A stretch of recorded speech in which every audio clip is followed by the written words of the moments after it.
در جلسه هفتگی مقامات اجرایی حکومت دولتی تحت رهبری رئیس شهر خالدزاده عبدالخالق اساساً سه مسئله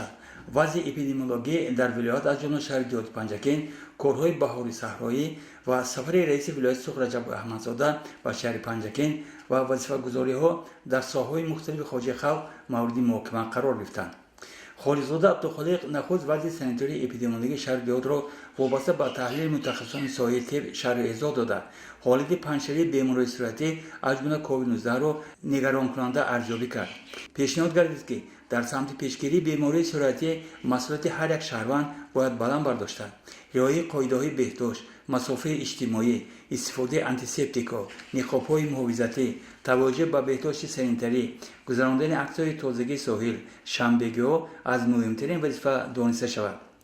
عبدالخالق خالدزاده فوری ساحه کشاورزی را علیحده تحلیل نموده، یک قطار ایرادهای مصلحت‌های خود را در این سمت تاکید داشت. از جمله وظیفه گذاشته شد که هر وجب زمین از جمله زمین‌های نزدیک همدیگه عاقلانه و مقصدناک استفاده شوند. بنیاد باغ‌های اینتنسیوی، گرمخانه‌ها با اقتدار نسبتاً زیاد،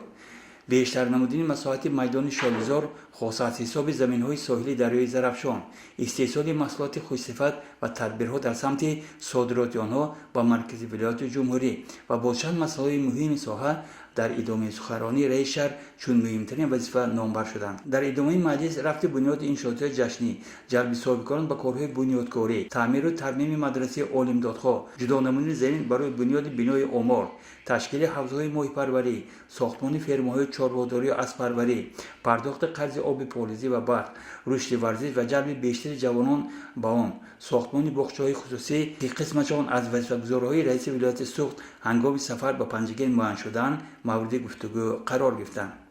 در خاتمه چون هر وقت مسئله غنی ساختن بودجه، بلند برداشتن فرهنگ شهر و شهرداری، تازگی آبادانی، سزاوار پیشواز گرفتن 30 سالگی استقلالیت دولتی جمهوری اسلامی تاکید گردیده هر یک راهبر و هر یک خدمتچی دولتی وظیفه‌دار کرده شد که در این مسئله با حس درک مسئولیت وظیفه خدمتی خویش را اجرا نماید.